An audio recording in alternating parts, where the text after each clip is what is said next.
In this video, I'll be explaining what the stretch reflex is, how it works, and why it's important to biomechanics research. If you've ever been to a doctor's office, you've probably seen one of these. This is a reflex hammer, and doctors use them to measure the strength of your stretch reflex. This is one of many measures used to evaluate the health of your central nervous system and your basic neurological function. So how does a stretch reflex work? When a doctor taps on your knee, what they're actually doing is tapping on a tendon in your knee.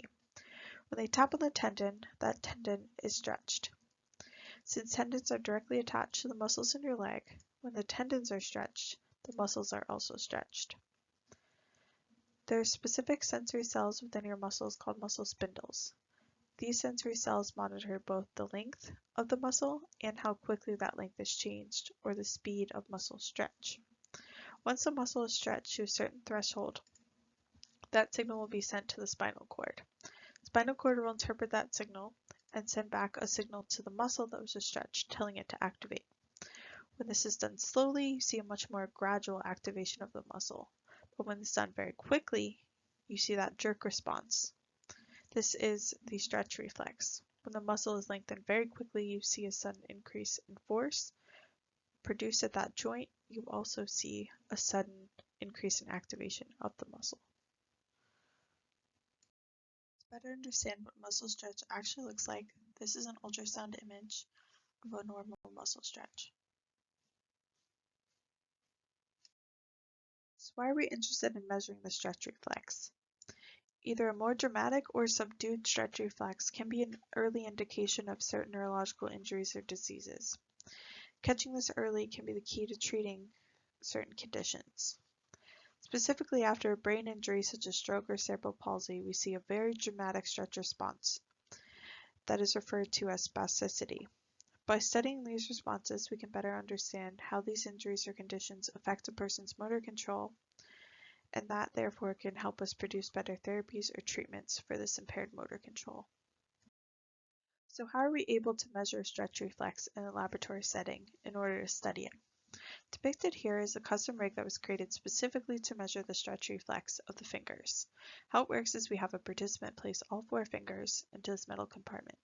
This compartment is directly attached to a rotary motor. This way, when the motor rotates, the compartment also rotates. This causes the fingers to rotate and the muscles to be stretched. Here we can very easily control both the direction and speed of rotation, and we can make sure that it's consistent for all our different study participants. This rig is also able to measure the force caused by either the stretch reflex or the spastic response. So what does it look like when we measure a stretch reflex or spastic response in the laboratory? So first of all, in order to induce either a stretch reflex or a spastic response, we need to rotate the fingers very quickly. So if we look at this top graph here, we're looking at the joint angle in the fingers. So where that is increased very rapidly, we're going to have very quick rotation, and therefore likely to see a stretch reflex. So here in this case, we do see a very rapid increase in torque, which would tell us we have induced a stretch reflex. In addition, we want to make sure that the muscles are actually being activated, which would indicate that we are seeing a true stretch reflex. Here on the right, you can see electromyography electrodes. This is a technique that we use to measure the percent activation of a muscle.